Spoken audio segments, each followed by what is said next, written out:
2022年，被誉为英雄联盟之神的 Faker 在实况中彻底动怒，甚至威胁官方他要拒打所有的积分，因为他排到了上路是一个单场打出0-16，毫无逻辑、疯狂送头的现役职业选手。Faker 真正气到发抖的是一场蕴藏已久、早在游戏底层明码标价的金融犯罪。在那些地下博弈 App 里，顶级职业选手的积分赛早就被当成赛马一样开盘下注，几千块的脏钱就能买通演员。从顶端的黑产赌盘到底层的配对演算法，所有热门竞技游戏都执行着一套比心态炸裂更让人不寒而栗的人性试炼。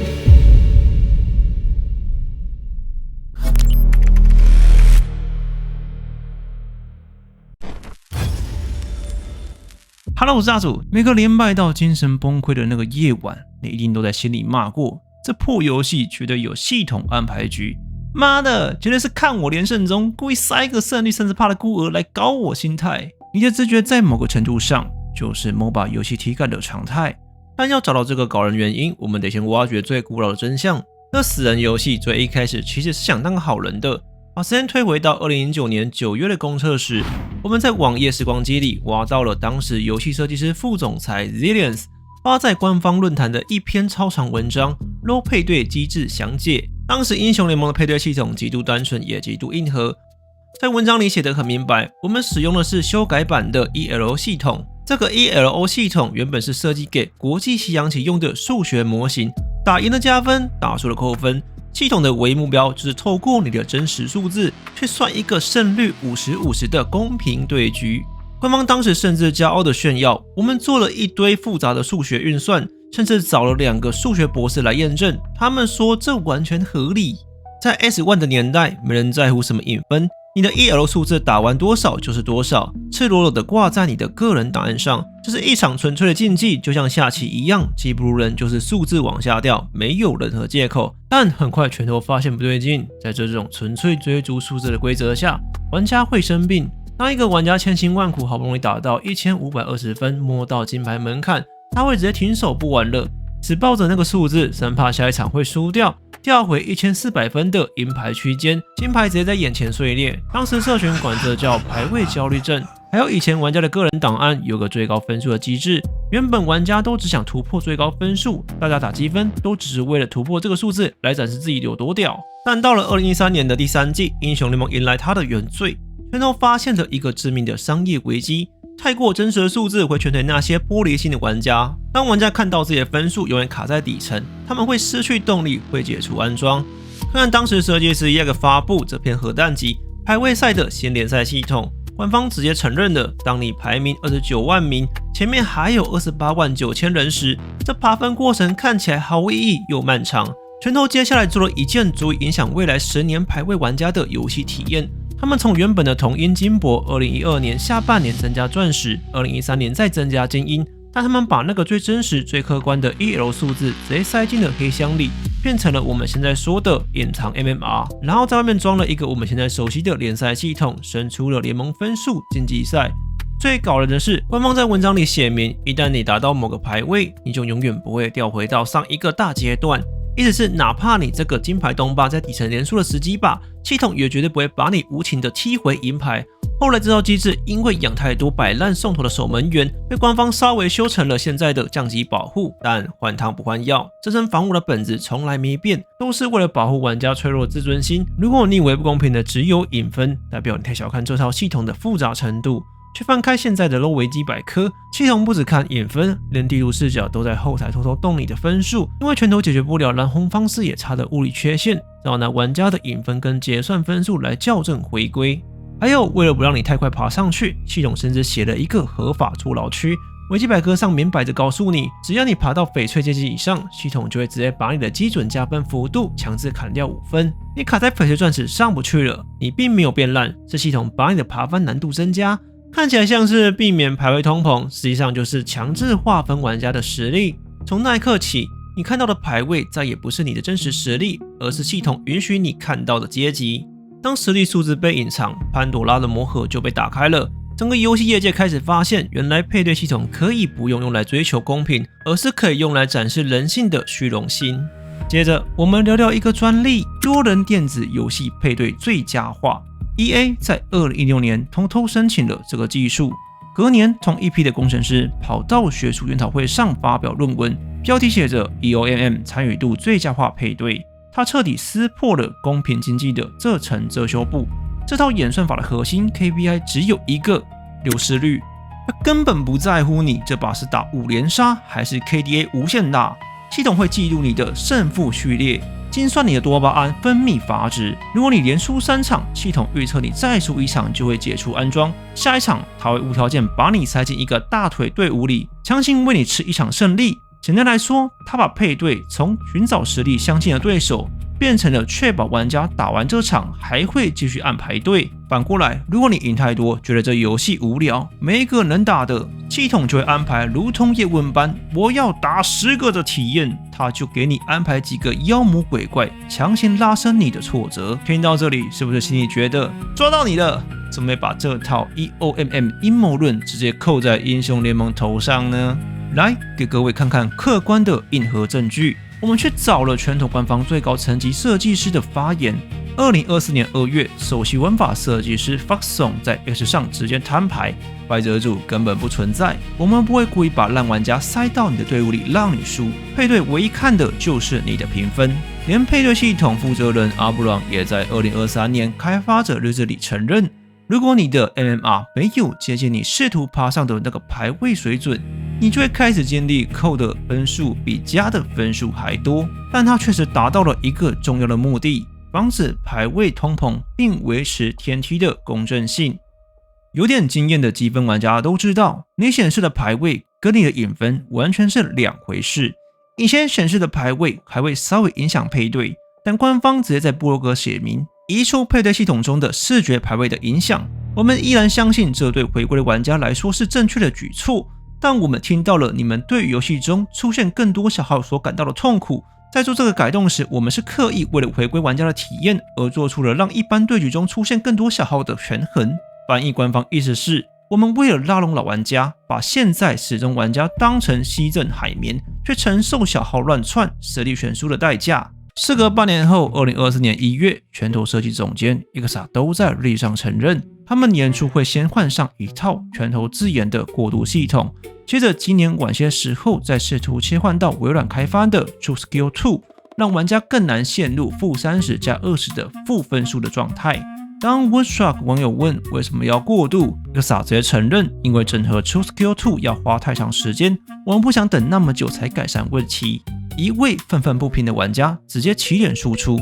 你的隐藏 MMR 增加速度比视觉排位分数还慢，导致积分排名的水分大幅提升，过去12年里都没问题。透过这个膨胀牺牲经济公平性，到底赚了多少钱？ Exa 回答，我们无意牺牲经济公正性，目标只是把排位分布成玩家直觉上期望的样子，红牌就是最底层的15%到20%，金牌就是中间段，以此类推。这的确会让目前的段位看起来比以前通胀了，这与其说是为了让玩家感觉更好的人为调整，倒不如说是对过去不良玩家分布的修正。官方意思是，因为我们塞了一个翡翠排位进来，我们认为这样才能细分出每个玩家的真正实力。好，问题来了，拳头都澄清没用 EOMM 那种下沙烂的几率操控，而是自研发的 MMR 系统。为什么全世界几千万个玩家都觉得自己被系统恶意针对？答案其实比 EOMM 更让人绝望，因为让你痛苦的根源是2009年的残酷数学正在疯狂撕扯2013年的虚荣外壳。拳头的配对系统只有2层，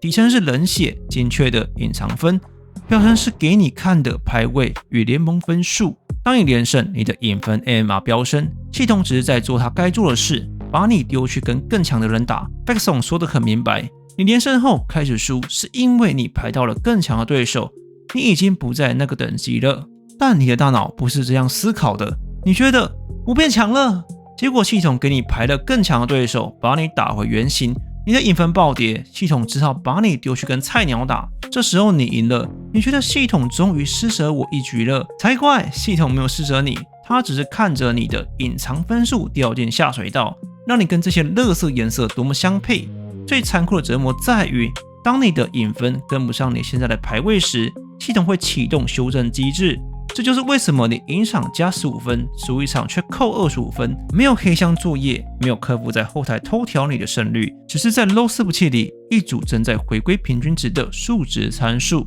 在官方资源的页面中也明白写着，系统眼里的公平就是确保两边队伍的平均隐藏分胜率维持在 50% 正负 1% 的区间。你很清楚，让你痛苦的根源就是不愿面对自己的能耐，被那个名为排位的 UI 界面实时绑架的虚荣心。2024年底 Reddit 楼板上有一篇在英雄联盟里花了4500个小时，结果到现在还死卡在铜牌4跟铁牌1，这到底有多糟糕？内文说，我大概从2018年开始玩这个游戏，花了很多时间看攻略和 YouTube 影片提升自己，但我现在仍然在游戏的最低段位。你们花多少小时才达到钻石段位？因为那真的是我的目标。但考虑到我已经投入到这么多时间却没有任何进展，感觉几乎不可能。想知道这个目标到底还算不算现实？这篇文引来很多网友留言，有人安慰他说，你可以只是娱乐而玩游戏，不必投入精力去提升自己的能力。另外网友说，你玩得开心吗？这才是最重要的。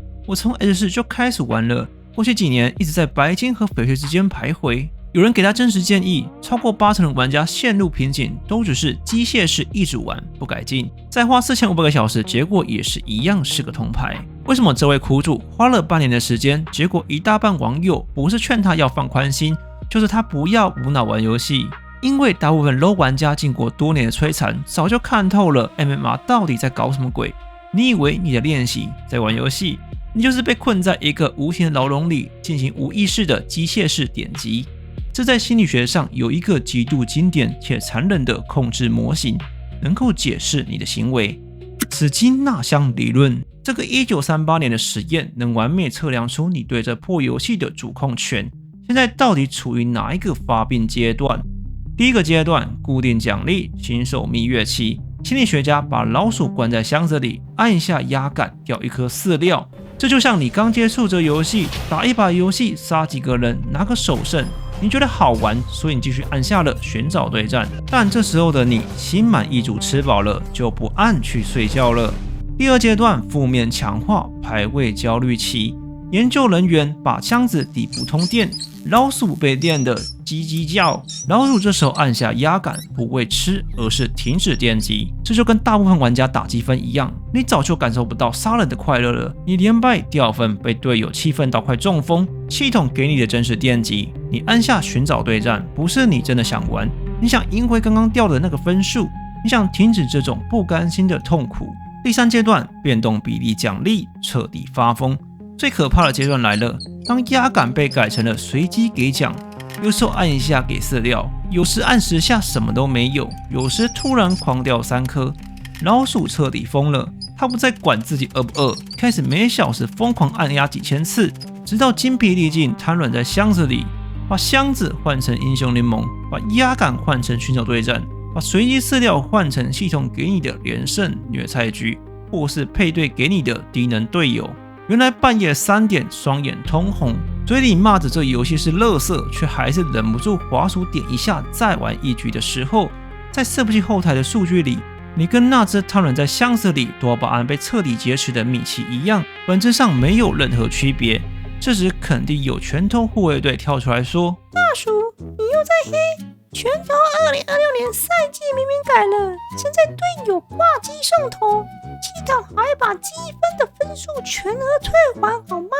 对，我连你们想拿什么来反驳都想到了。确实不止挂机上头会退还分数，我们连今年拳头主推的那个爬分大放送勇者加护一起拿出来看看。这个2026年的新系统听起来简直是佛心来的，你被系统强制补位到不熟悉的位置，加上游戏结算评分拿到个及格的 B， 赢了分数双倍，输了完全不扣分，听起来根本佛心公司。拳头开始重视有实力的玩家了。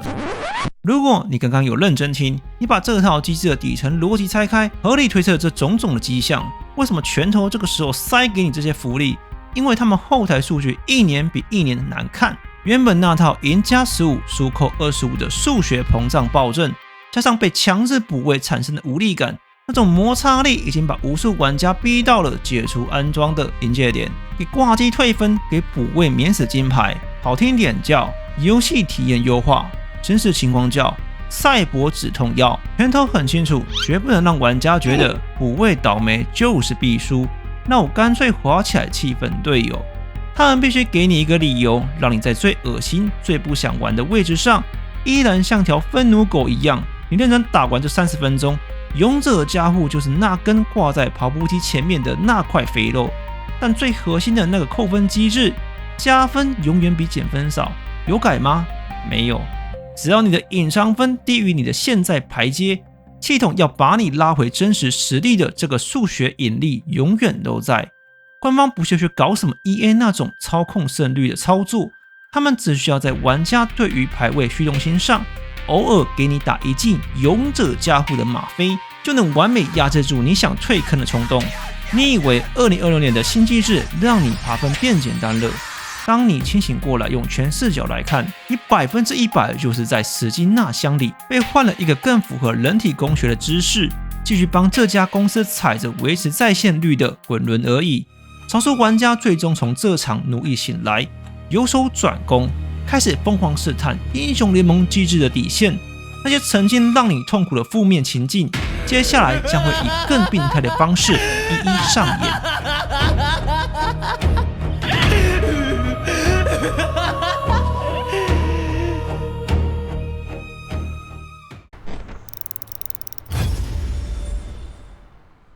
听完前面的内容，你现在大概脑袋很清楚，既然排位赛是个计算多巴胺的史金纳箱，直接解除安装，不当这只赛博小白鼠不行吗？你嘴巴说不要，身体却很诚实。到底是什么东西在束缚着你，时时绑着你的叫沉没成本？你玩了5年、8年、14年，甚至16年，账号里买了个数百个造型，甚至在居社时期还弄到全造型。每一版只要稍微更新一点技能装备天赋数值，就会触发你的3000倍敏感度。这游戏根本不是你下班后的娱乐消遣，你已经把它当作数位资产一样来逃避现实的虚拟防空洞。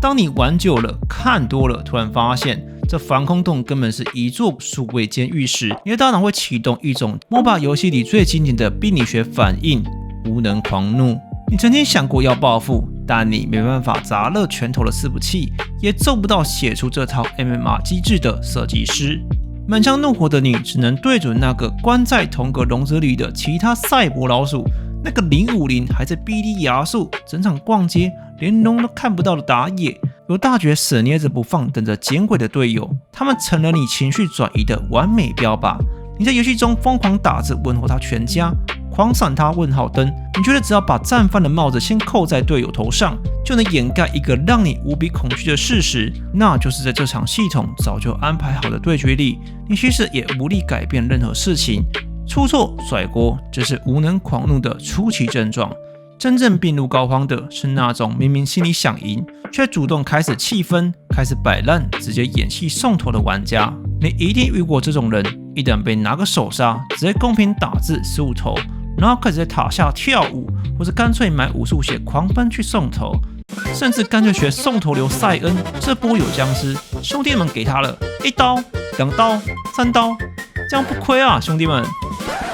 别人玩的是高端博弈与极致的大局防守营运，而你玩的是大神加持的心理舒畅感。这时候有人会骂，那是因为台湾玩家心态差，草莓族。从社会心理病态的角度来看，跟心态问题没有一点毛线关系，而是极致悲哀的夺权。2022年9月，日历上有一篇游戏中的精神崩溃，内文说现在有太多玩家遇到一点小挫折就放弃，打野死一次 gank 失败，对线被拿头，聊天室就开始刷15头，到底该怎么阻止这种情况？我发誓玩 LOL 都在当心灵导师，安抚队友的情绪。最多推的网友说，他认为最直接方法就是静音所有人，尽管这不应该是解决办法，但你无法劝已经崩溃的人从悬崖离开。元坡反驳，但问题是他们一直打得很烂，我真的非常努力想保持积极心态，但我发誓这些玩家就是用尽全力再把事情变得更糟。有人当场直接戳破元坡的幻想，扮演心灵导师毫无意义，专注于自己的游戏就好。看完这串讨论，我们得到的结果还是那句话：你的心灵不需要课程。为什么当玩家被搞到崩溃时，你说什么他都听不进去？因为他们潜意识里感觉到自己的胜负已经被演算法强制绑架。他们觉得为什么我今天那么倒霉？为什么每次都是我碰到烂队友？他们产生了严重的习得性无助，努力玩也不一定会赢，不如我来控制我要怎么输怎么爽，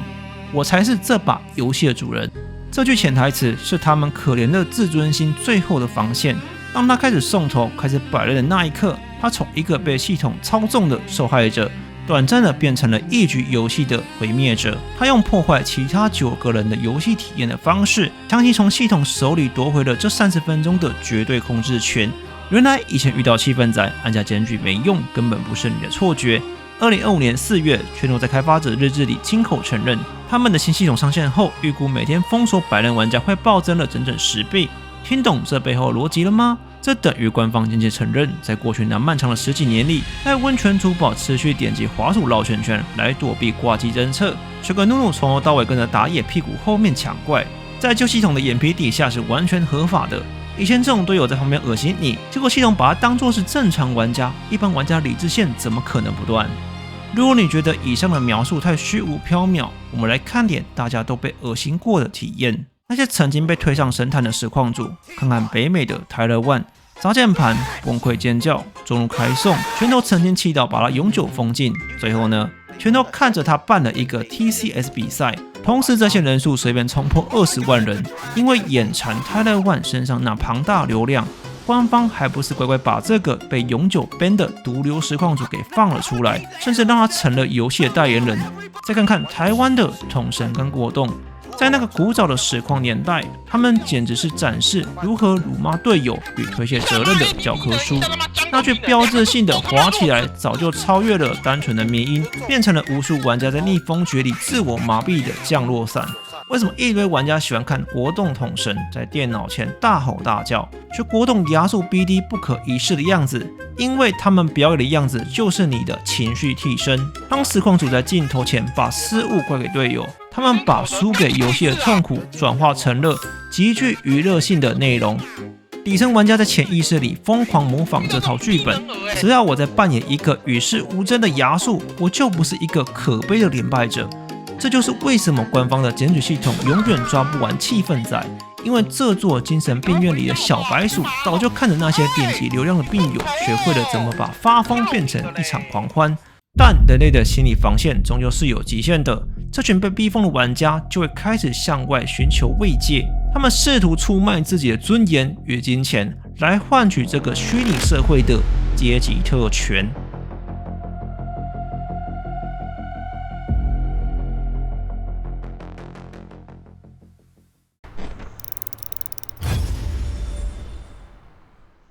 当你在电脑前暴怒到把键盘敲飞了一个按键，严重了磕头，看着结算画面那个刺眼的减25分，冷静下来后，那种自己是游戏主人的掌控感，随着你滑起来的次数，这种快感开始渐渐麻木，负面能量的反噬压过你的呼吸，不禁让你再次想起系统狠狠把你踩在脚底的剥夺感。你心里很清楚，明天醒来依旧惦记着白金钻石的虚荣框框。你无法战胜匹配系统，不愿面对自己的实力，也受够了那群气愤队友，那该怎么办？这时你那大聪明的脑袋蹦出了一个想法，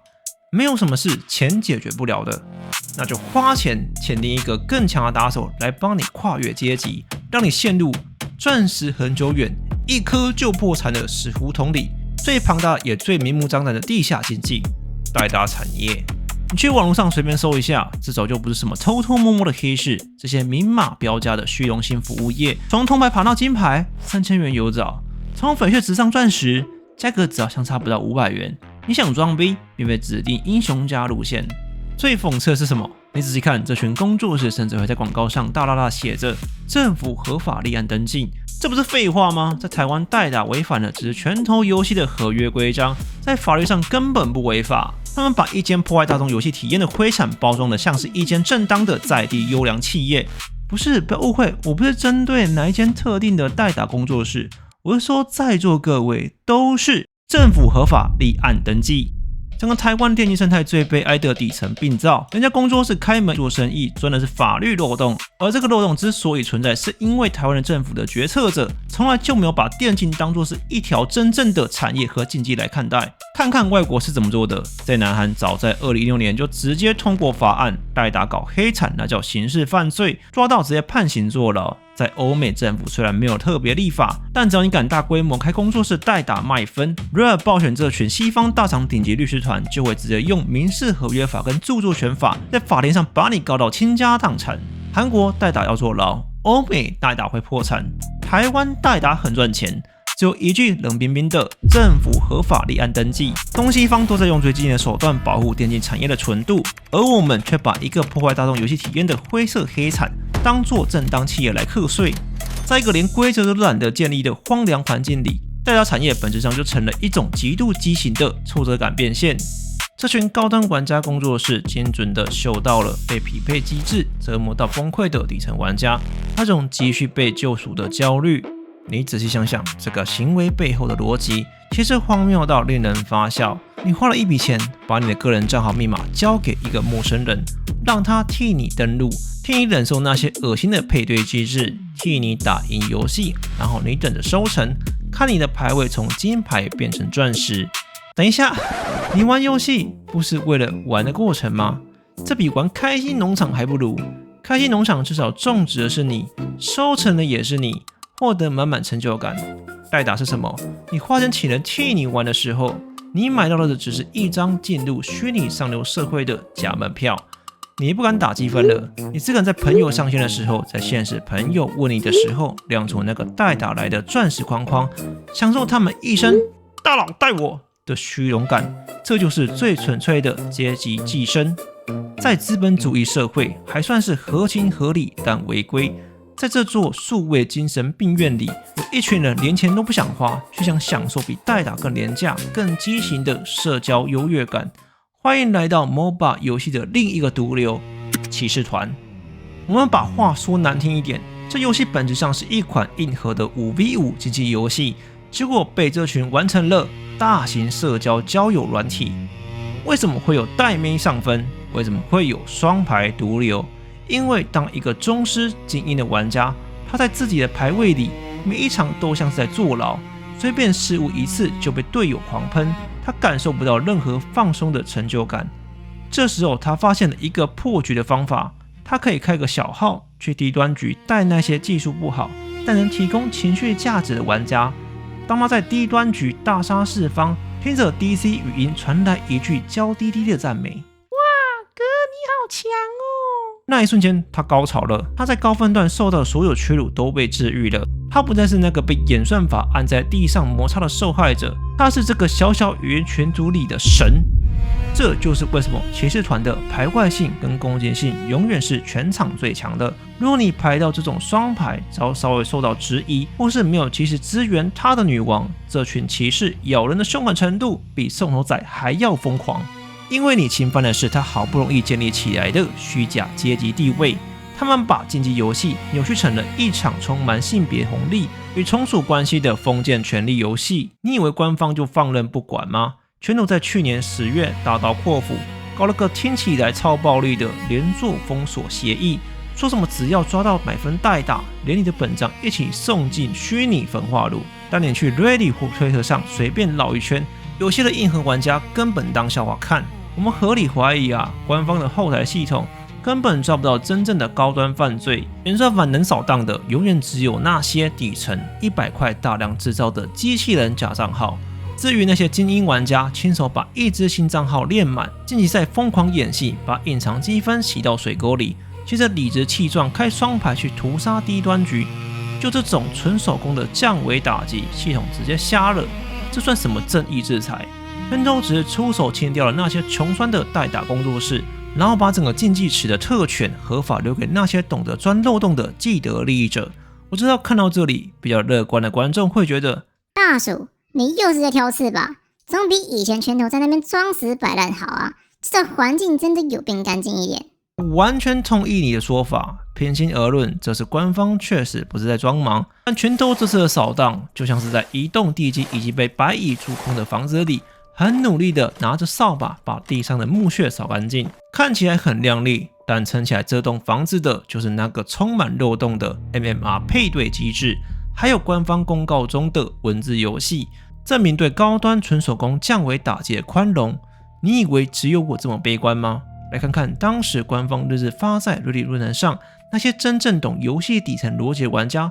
是怎么无形分析日志的漏洞。有玩家直接戳破了演算法的盲区 ，Reddit 到底是怎么判断恶意掉分的意图？玩家可能只是陷入了连败的沉没成本，或者跑去玩不熟悉的路线。低端场的玩家本来就极度不稳定，今天打得像钻石，明天打得像铜牌，你要怎么证明一个人在低端场是刻意发挥失常 ？Reddit 要怎么测量玩家的技术基准线？如果一个是真的金牌，另一个是假装自己在犯金牌失误的小号，系统要怎么分辨？另一名玩家直接在论坛上发问：我朋友只打积分，但他只有金牌，我们排位差太多，不能一起玩，所以我只能开一个小号去陪他打辅助，随便玩玩。我们双排胜率其实不高，这样会被 ban 吗？有点担心。底下网友跟官方的默契是完全不会，只要账号是你亲手练的，你爱去哪个排位虐菜，系统根本管不着。这就是官方默许的特权漏洞。最致命的是这则留言，看到官方这套连坐法的底库，他们写的好像自己无所不知一样，但他们的数据库顶多只能往回追溯1年，因为他们依靠的是 Vanguard 的数据，而 Vanguard 是1年前才上的。为什么官方对旧账号这么宽容？英雄联盟是到2024年中才强制实装 Vanguard 反作弊系统，也就是说，拳头手中真正具备内核及硬体特征绑定，拳头不会误判的铁证，换算到现在，根本只有这2年多的数据库。他们想抓那些10年前靠买账号代打叠起来的既得利益者，但他们证据不纯，根本不敢随便抓。官方解决了量的问题，这一点是值得肯定的，但对质的腐败束手无策。正因为官方抓不到这些破绽，才让这些寄生虫可以继续舒舒服服的待在体制内。代打摧毁了排位系统的公信力，骑士团双排摧毁了随机配对的竞技纯度。这群人不管是花钱买虚荣，还是靠带妹刷优越感，他们其实都有一个共同点，他们还在乎这个系统的规则，也承认排位的价值，只是用了社会化的肮脏手段去钻漏洞。但当这层名为社交与金钱的遮羞布也无法掩盖他们对游戏失控控制的恐惧时，他们发现就算找了代打，自己接手后还是会被疯狂单杀，就算组了骑士团也打不赢对面那个更强的小号时，最后将迎来真正不可回头的一条死路。他们会彻底放弃作为人类积极本质上的尊严，不再寄托任何血肉之躯，直接把灵魂卖给了虚拟邪神，只为求赢得自己的最后一丝虚荣心。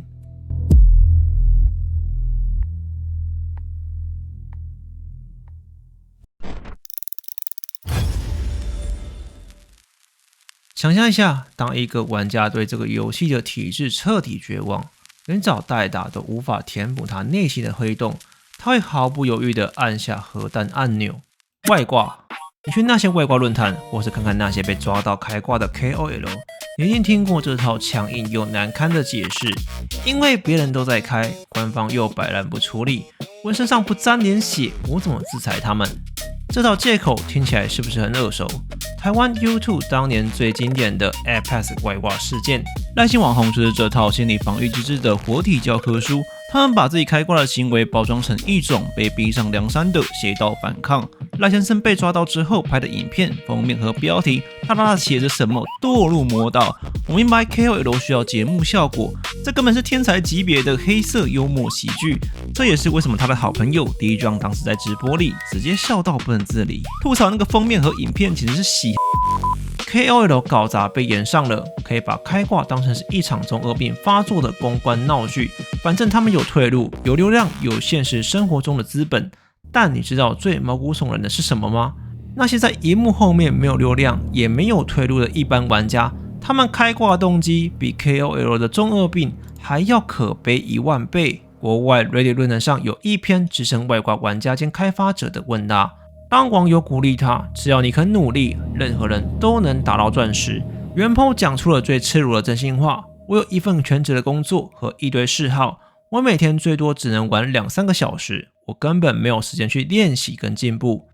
听懂了吧？这就是一般外挂玩家最写实也最可悲的心理侧写，成年人的懒惰与无能。论坛里有一位网友留言，直接一针见血，连原 po 都不得不认同。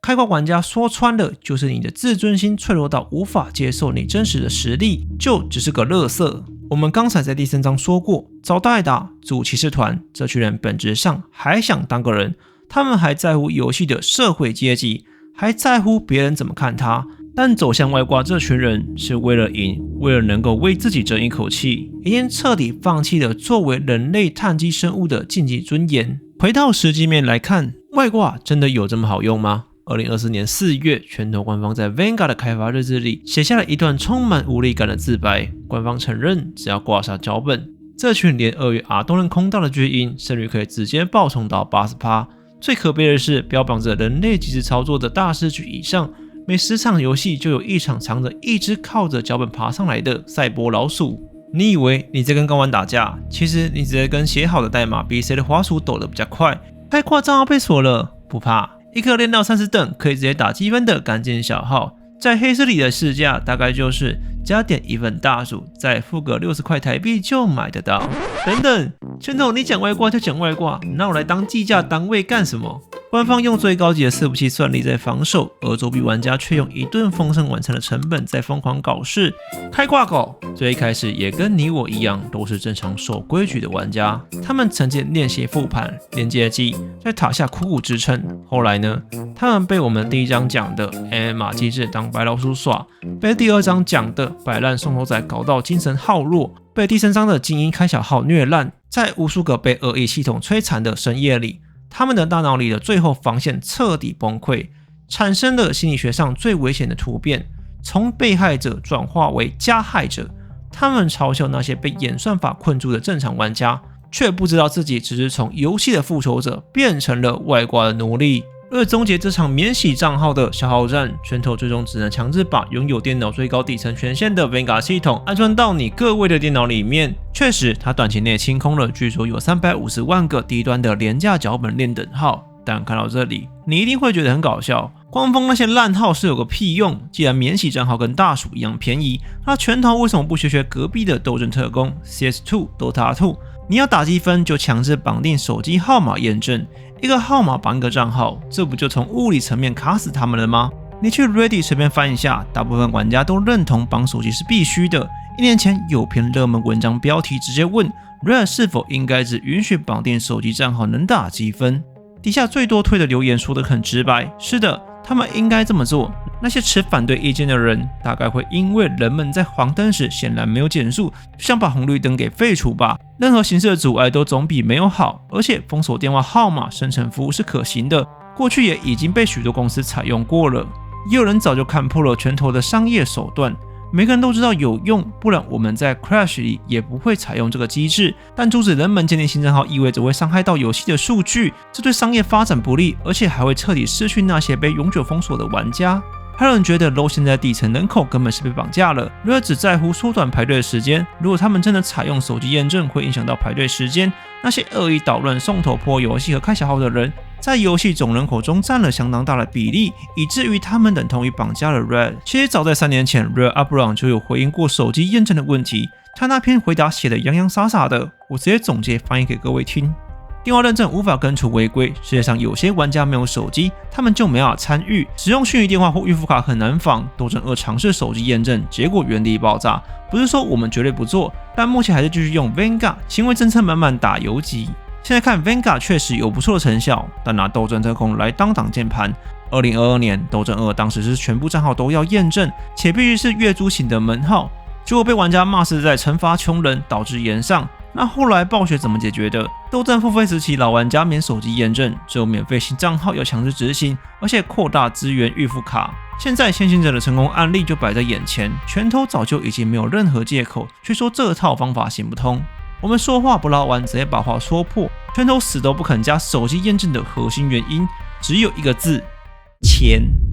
英雄联盟是一间要对腾讯财报负责的商业公司。如果今天强制时装手机绑定，那些一个人拥有7、8个小号的合法玩家，那些被封了又买新账号的外挂与代打会瞬间全部蒸发。这代表英雄联盟每个月在财报上的活跃用户数据会极其难看，小号买造型的营收也会跟着一起陪葬。这就是最讽刺的现实。拳头宁愿砸大钱搞一套拥有最高权限的 Vanguard 来扫描你的底层硬碟，也绝对不愿加一个免费又暴力的手机验证机制，因为 Vanguard 抓的是作弊，而手机验证抓的是他们的流量跟营收。至于韩服就有手机实名验证，核心原因是以前为了配合青少年保护法强制青少年深夜断线，所以才不得不手机实名验证，直到近几年防沉迷废除，且经历韩国宪法法庭释宪才正式确立这套系统。韩国游戏产业促进法第12之3条明文规定，游戏运营商有义务采取身份验证措施，以确认使用者的真实姓名与年龄。当 Vanguard 的软体防线被推到极致，那些骇客工作室早就把目光转向了完全不需要读取游戏记忆体的 AI 机器视觉与实体硬体外挂，这是一场更恐怖的外挂进化。不过这水太深，我们会留到下一步传统外挂 vs AI 外挂再来好好说给你们听。你以为外挂已经是这条病态食物链的最顶层了吗？把放弃当人的脚本玩家定罪为 MOBA 游戏最大的毒瘤。如果真的是这样的话，那些高端玩家也不会苦不堪言。外挂说穿了只是弱者的武器，是那些在体制内活不下去的底层玩家最后的无能狂怒。你光有神级反应，别人一个乞丐大剑下来，还不是得乖乖泡温泉？当我们把全视角拉到这座金字塔的绝对顶端，拉到那些真正掌握生杀大权的中式精英局，你会发现那里的腐败根本不需要用到外挂这么低级的手段。当游戏的顶端不再是竞技，而是一场明码标价的资本狂欢，我们将迎来这场社会病态的终极收割。真的，很多人都说我们西门叶说够强，然后被人家戳。我告诉你啦，你够 carry， 你就跟外挂一样强了啦，可笑真的是哦。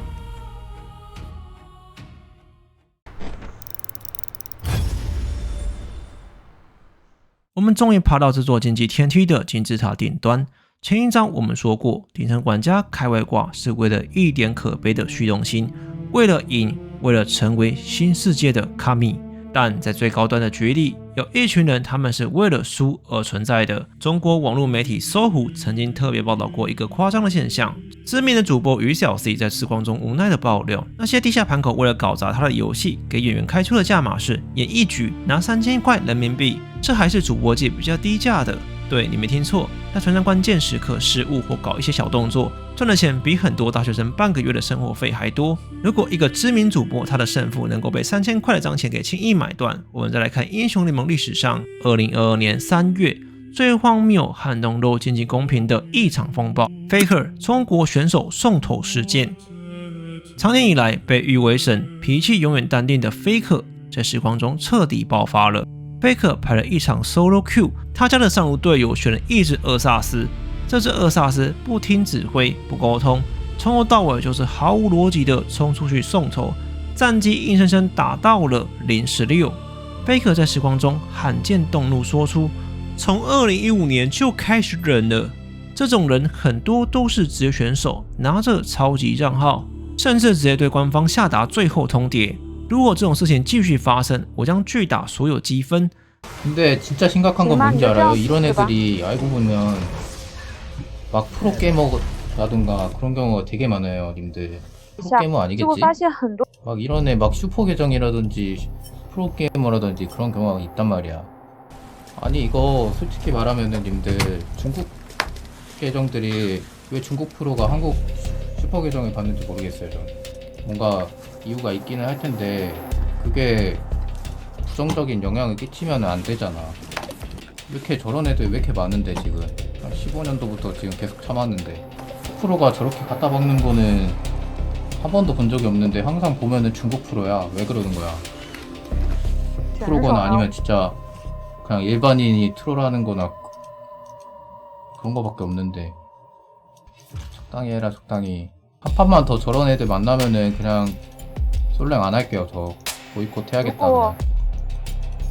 정도가 너무 심했어 전판은。那这只送头的厄萨斯的来历，他不是什么气氛玩家，居然正是 Faker 口中的职业选手，中国 LPL 赛区 TS 战队的上单选手晴天。面临神之暴怒与罢工威胁的 LPL 官方，罕见地祭出了物理制裁。他们对晴天开出了5万人民币的罚款，禁赛2场BO3，拔除了他到当年年底的韩国伺服器超级账号权限。很多人以为这只是一个职业选手心态炸裂或恶意狙击 Faker 的单一事件。严格来说，晴天当天并不是收钱办事的演员，他单纯就是个状态极差、被打到无能狂怒的选手。因为就在下一把，他又拍到了 Faker。Faker 不仅没带太多情绪，还真把当起了保姆级别的打野，一等就帮他放眼、躲草保护，甚至帮他扩大优势，开战做球给他拿头，疯狂帮上单的晴天打出优势。Faker 甚至惊讶说出：“这是同个人吗？”就这样顺利的这把对面投降了。但你以为 Faker 是因为一个心态炸裂的选手就气到要罢工吗？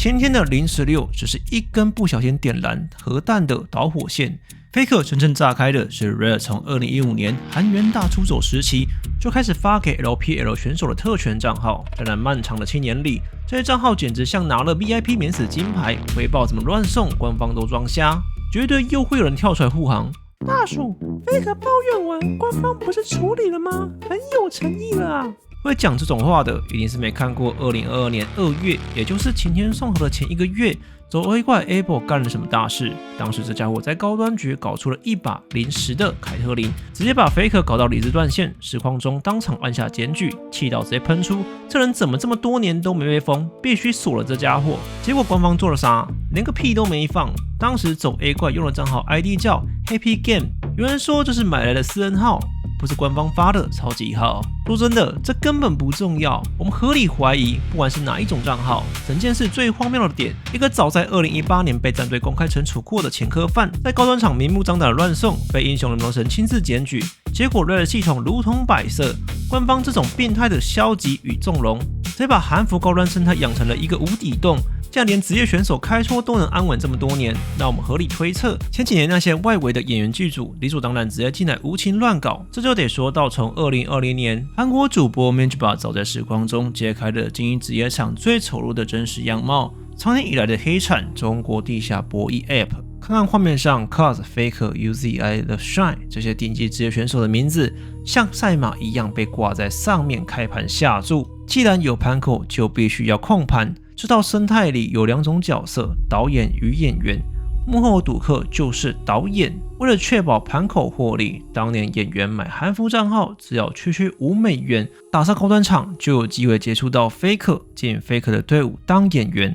这把排到 Faker 了，给你1万块故意送头，把他游戏给我砸了。最好笑的是，当年拳头安全意识差到离谱，他们连最基本的密码防爆破限制都没有，对着同一个账号挂着狙击脚本1、2、3、4、5、6、7，无限次暴力破解，跑到能登录为止。身为全球电竞游戏的霸主，结果登录防护写了像大学生的期末作业。你现在也不用去试了，官方当然早就修好了，但在那个失控年代，懂点程式有自然观念的学生都会觉得非常可笑。难怪当时地下博弈军火源源不绝。这才是真正让人不寒而栗的黑产经济。演员在实况中光明正大的搞砸 Faker 的游戏赚取黑钱，而幕后的赌客则赢得更庞大的暴利。连英雄联盟的历史第一人，他对竞技胜负的掌控权，让人被区几千的演员酬劳给强制剥夺。韩国最大的电竞媒体 Even Global 甚至出过专题报道，这种赌博大多是境外运营，不受中国法律约束。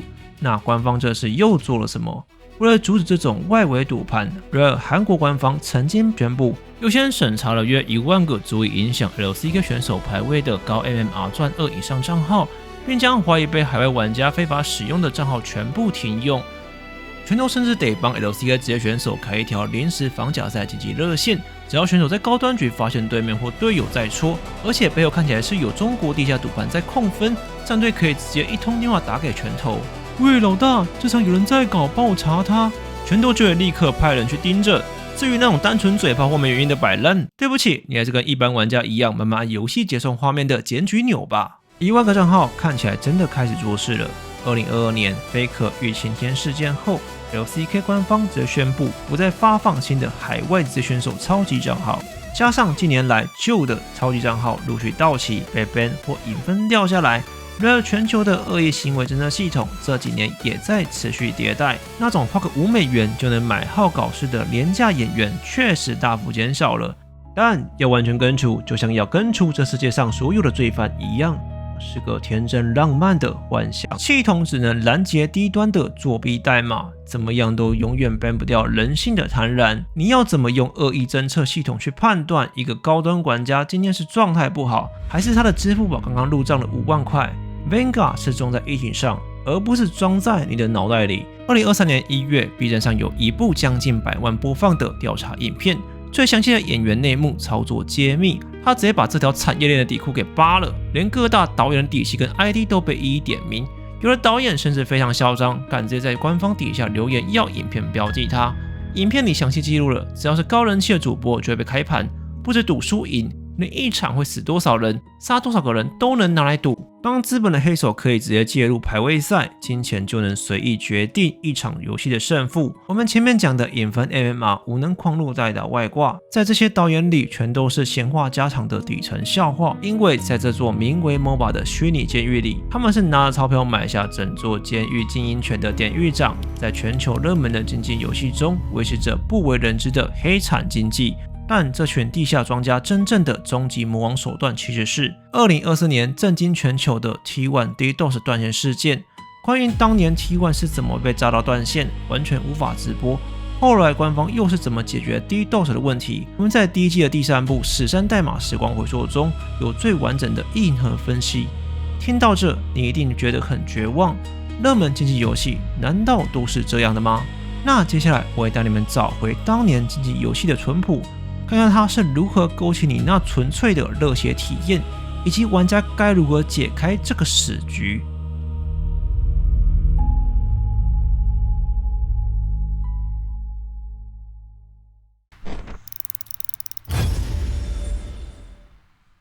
前面那些骇人听闻的人心算计跟黑产经济，你现在大概很绝望。热门竞技游戏难道注定就是精心包装的一坨吗？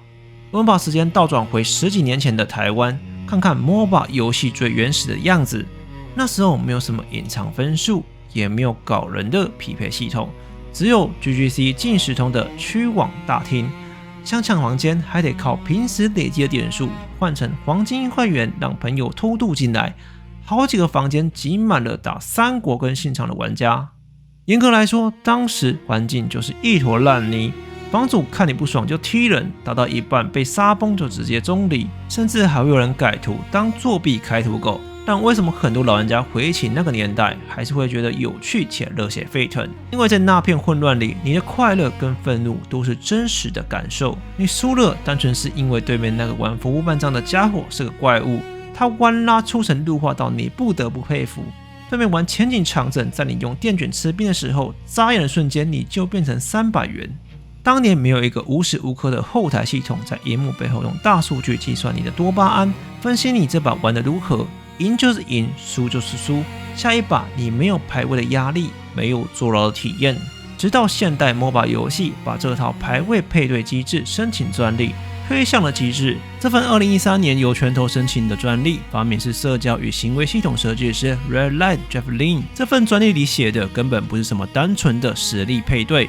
而是一套极度变态的行为导向配对系统。系统会建立你的行为记录，偷偷写下你的举报次数、你的打法风格，甚至你的崩溃倾向。它可以把爱嘴炮的人跟爱嘴炮的人排在一起，把情绪快崩溃的人跟同样快崩溃的人关在同一队。没错，这就是国外社群传说中被最多人怀疑的败者主。这时候肯定有人跳出来反对，大叔，这都10几年前的旧专利了，官方早就澄清没在用了好吗？是吗？那如果我告诉你，拳头直到今天都还在持续申请这套监控系统呢 ？US 126-29598动态事件基础排名系统，就在今年2026年5月，美国专利局刚刚正式授权给拳头这份全新的延续专利。代表拳头到现在此时此刻都还在砸律师费去扩充这套演算法的法律防护网。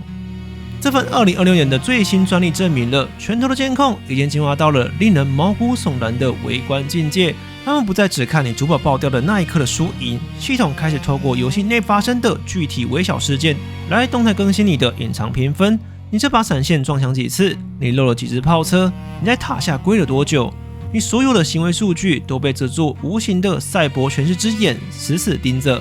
就算拳头没有把这套极端的系统100%全开，但从2013年的行为监控到2026年的动态事件计算，这种把玩家情绪与行为数据化用来干预配对的底层思维，这么多年以来，大部分玩家的体感碰到了那些游戏体验，身为玩家的你们心里一定比我还要明白。游戏公司一开始出发点或许是好的，就像当初2009年只想打造1.6公平西洋棋局的拳头初代团队一样，但为了解决新手一直被虐的问题，为了维持财报上漂亮的日活跃用户，为了解决有人当跳狗的问题，他们在游戏里植入了这套精密的算计，结果无意间打开了潘多拉的魔盒，把原本3-5好友下班后的派对彻底异化成了一座无休无止的数位劳改营。要解释这个现象，就要说到薛西弗斯的神话。希腊神话有个可悲的家伙叫薛西弗斯，他因为愚弄众生被惩罚，他的余生都要每天把一块巨大石头推上山顶。每次快到山顶的时候，石头就会不受控制的滚回谷底，他只能日复一日重复这个毫无意义的动作。看看你电脑荧幕上的那个寻找对战按钮，每当你好不容易打上金牌、钻石、精英，下一个赛季开始时又重置了。你不觉得自己就是在推那块石头吗？那些匹配系统摆烂的气氛仔，拿着钞票的外围赌客，他们就是那股不可抗拒的重力。只要系统侦测到你的胜率突破了某个临界点，这股重力就会准时发作，让你失控，把你辛辛苦苦爬上来的隐藏分狠狠砸回谷底。但一件事有很多视角去看待。著名的法国哲学家卡缪在他的著作里给了我们一个极度反直觉的解决办法。我们玩家渴望绝对的公平，但配对系统却只给我们一场被操控的赌局，这就是卡缪说的荒谬。面对这种无解的烂局，卡缪给出了解决办法，非常直白且平淡。他说，我们必须想象薛西弗斯是快乐的。听起来很像干话，对吧？妈的，都被折磨成这样了，还快乐？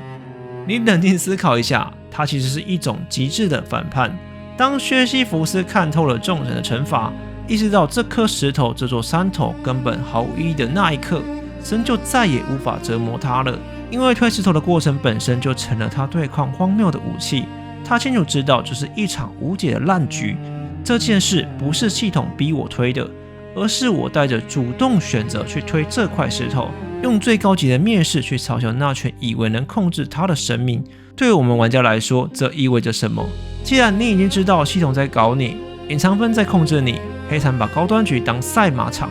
那打破这座虚拟监狱的唯一方法，就是褫夺排位的神圣性。不要再为了一个毫无意义的白金虚荣框去跟一个016的演员动怒。当你不在乎结算画面那个25分数时，演算法就对你彻底失效了。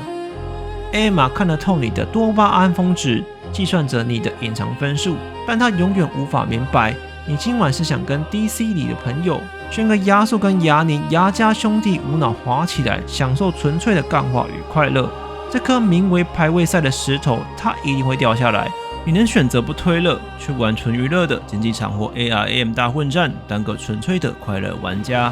甚至你看前几天官方 YouTube 自己都耐不住性子，直接发布要搞一个英雄联盟经典服，最有可能会设定在 S3 的时间点。黄金之星最少那40只远古英雄，还有旧版男枪的爽快玩法，全都要回归。官方这动作证明了，他们也认为在现代社会中，大家早就受够了 AMR 跟匹配系统推石头的内耗感，干脆盖了一座远古游乐园，把那些逃离的玩家找回来，甚至成为竞技玩家的情绪宣泄口，把游戏的掌控权100%拿回自己手里。当你意识到这一切都只是一场系统的荒谬剧时，你就不再是个被大数据算计的赛博奴隶，你是个看透了烂局却依然选择上去玩弄机制，如同薛西弗斯的乐观者。